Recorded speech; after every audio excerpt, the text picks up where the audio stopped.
तो आज मैं आप सबकी आवाज़ सम्मानित मंच तक माननीय मंत्री महोदय के ध्यान में है और आपके लोकल विधायक आदरणीय रामलाल जी, वो किसी व्यस्तता के कारण आज यहाँ पहुँच नहीं पाए, उनको आना था। मेवाड़ की धरा के तीनों गांवों के पधारे हुए आबाल वृद्ध माताओं, बुजुर्गों, भाइयों, बच्चों, सर्वप्रथम तो आपको मैं इस बात के लिए बधाई देना चाहता हूँ, पूर्व दरीबा और समेलिया के निवासियों को, कि आपने गुरु महाराज की इस प्राचीन धरोहर जो हमारे समाज की है, सबसे प्राचीन धरोहर है संभवतः ये, उसके पुनरुत्थान के लिए, उसके उन्नयन के लिए ये पहल की है आपने, नींव लगा दी है एक तरह से।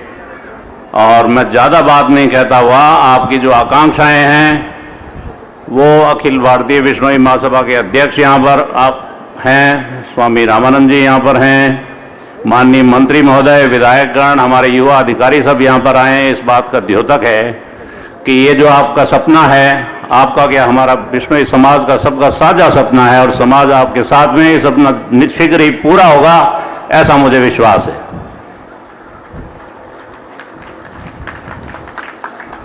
और क्योंकि समय अभाव है, ज़्यादा विस्तार से बात नहीं हो सकती, मगर मैं मंच का भी ध्यान इस ओर दिलाना चाहूँगा और आप लोगों के भी ध्यान में लाना चाहूँगा कि ये जो प्रोजेक्ट है बहुत बड़ा प्रोजेक्ट है।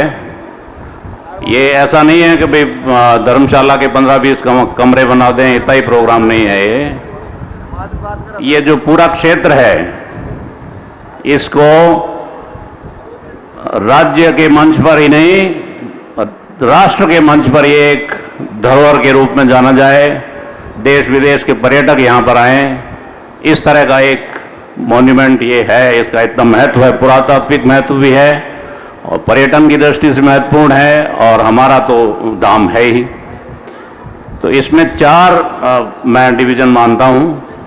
प्रथम कि समाज के लोग, पूरे भारतवर्ष के विश्नोई समाज के लोग जो हैं, हम हमारी सामर्थ्य के अनुसार, जैसा कि कल से हम देख रहे हैं, अपना अपना योगदान करेंगे। वो एक भाग है जिससे हम अपनी ज़रूरत की चीज़ें, मंदिर के जो सुविधाएं विकसित करनी है, कोई रसोई है, कोई आपके धर्मशाला है, कमरे इत्यादि हैं जहाँ संत समाज के लोग, दूसरे हमारे अतिथि रुक सकें। और मेले की घोषणा आज महासभा करने जा ही रही है, तो प्रतिवर्ष जब हम मिलेंगे तो ये उत्तरोत्तर सुविधाएं बढ़ती जाएंगी, लोग कंट्रीब्यूट करते जाएंगे।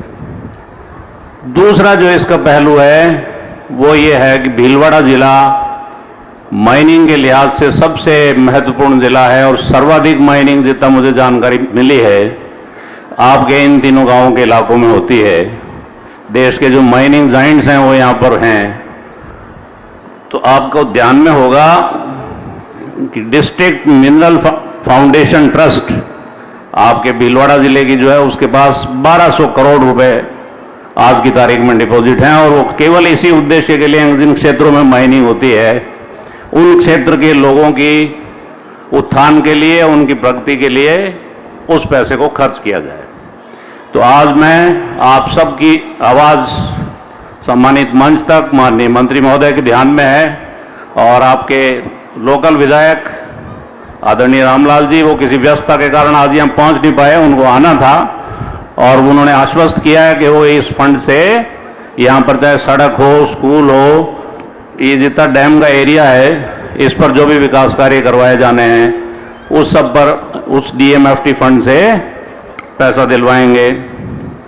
दूसरा भाग है इसका, आपके लोकल विधायक हैं, माननीय मंत्री महोदय हैं, दूसरे विधायकगण हैं, आपके सांसद महोदय हैं, उनको भी आज आना था, संभवतः पहुंच रहे होंगे।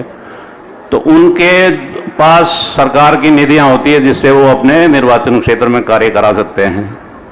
तो मेरा सुझाव ये है, आदरणीय अमरचंद जी इस दिशा में प्रयास कर ही रहे हैं, बाकी भी आपकी कमेटियां जो बनी हुई हैं उनमें भी, और महासभा के अध्यक्ष महोदय से मेरा निवेदन है कि एक युवा अधिकारियों की ऐसी कमेटी बनाई जाए जो इसकी बाकायदा DPR तैयार कराए कि भाई क्या क्या कार्य किए जाने हैं और उनमें कितनी कितनी लागत आनी है उसका एक मोटा मोटा एस्टिमेशन होना चाहिए।